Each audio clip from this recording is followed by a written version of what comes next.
अब हम डिस्कस करते हैं direct indirect question statements. He said to me can you help me. एक और सेंटेंस लेते हैं, he said to me where do you live. अब क्वेश्चन स्टेटमेंट दो तरह से हो सकती हैं। एक WH वाले वर्ड से स्टार्ट हो सकती हैं, मसलन व्हाट, व्हेन, व्हाई वगैरह। अगर ऐसी क्वेश्चन स्टेटमेंट हो तो फिर कॉमास को ओमिट कर दिया जाता है, लेकिन WH वाले वर्ड जो है वो एज इट इज आएंगे। लेकिन अगर WH वाला वर्ड या नहीं आता बल्कि कोई और हेल्पिंग वर्ब आता है तो फिर कॉमास को ओमिट करके इसकी जगह पर इफ या वेदर यूज किया जाता है। बाकी चेंजेस वही आएंगी टेंस के लिहाज से और प्रोनाउन के लिहाज से। अलबत्ता चूंकि ये क्वेश्चन स्टेटमेंट है तो सेड टू जो है वो आस्क्ड में कन्वर्ट होगा। ही आस्क्ड मी, क्योंकि ये WH वाला वर्ड नहीं है। इफ आई कुड हेल्प, तो यहां पर देखिए ही सेड टू मी, तो मी जो है फर्स्ट पर्सन प्रोनाउन किसके मुताबिक तब्दील होगा? सब्जेक्ट के मुताबिक। He asked me if I could help him. He said to me, where do you live? तो the statement is going to be started with WH words. जो WH word से start हो रही है। He asked me where I did live.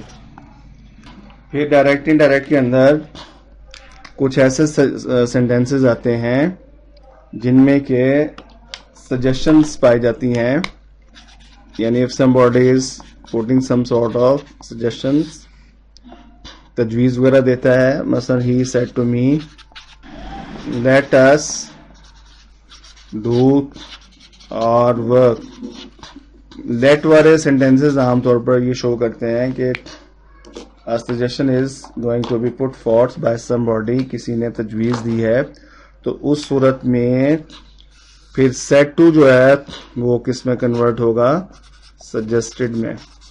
He suggested me that they should, that चूंकि he suggested me तो अस जो है वो फर्स्ट पर्सन प्रोनाउन है तो ये सब्जेक्ट के मुताबिक होगा। They should do their work.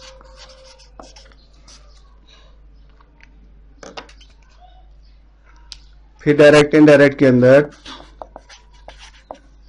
Direct indirect में कुछ सेंटेंसेस ऐसे हैं विच आर इम्पेरेटिव।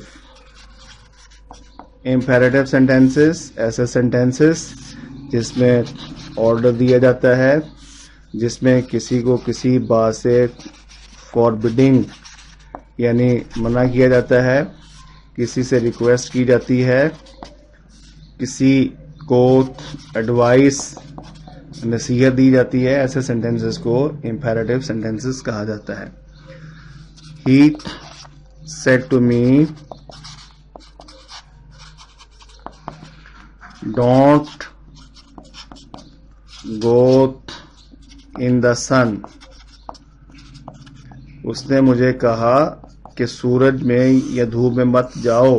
अब देखिए डोंट शो कर रहा है कि फॉरबिडिंग है, तो अगर फॉरबिडिंग है तो सेड टू फॉरबेड में कन्वर्ट हो जाएगा। He forbade me to go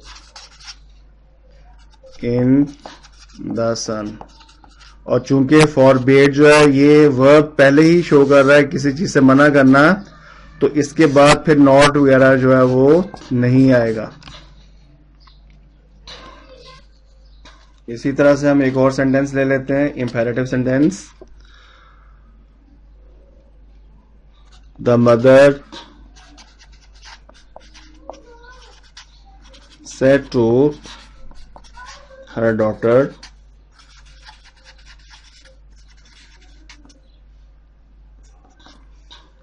please help me. अब प्लीज क्या शो कर रहा है? रिक्वेस्ट। तो क्या होगा, द मदर सेड टू किस में कन्वर्ट होगा, रिक्वेस्टेड में, requested her daughter to help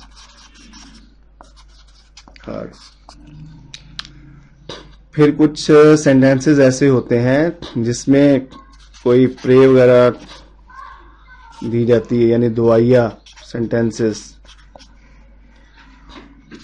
he said to me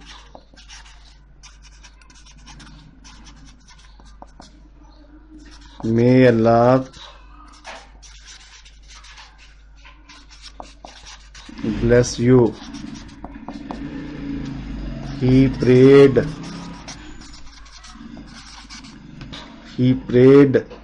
for me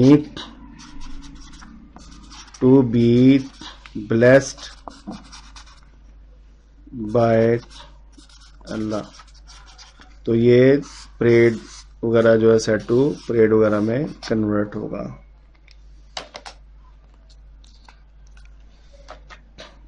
फिर कुछ सेंटेंसेस ऐसे हैं जिसमें those are known to be exclamatory sentences.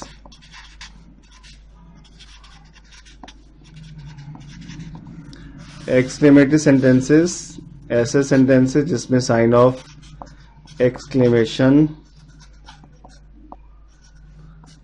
यानी ये पाया जाता है, और ये ऐसे सेंटेंसेस होते हैं जिसमें वी एक्सप्रेस और फीलिंग्स, हम अपने जज्बात का इजहार करते हैं। He said to me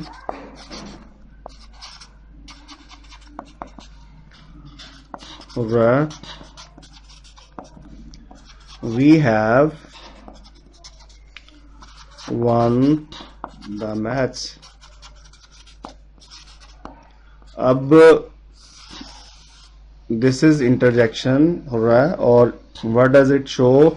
It shows pleasure, it shows happy moments। तो ये खुशी का इजहार कर रहा है, तो फिर said to किस में कन्वर्ट होगा, he exclaimed with joy that they had won the match। इसी तरह से हम देखते हैं, he said to me alas I have failed। अब alas जो है ये क्या शो कर रहा है, sorrowfulness, गम, सैडनेस को शो कर रहा है। तो said to किस में कन्वर्ट होगा, he exclaimed with sorrow that he had failed।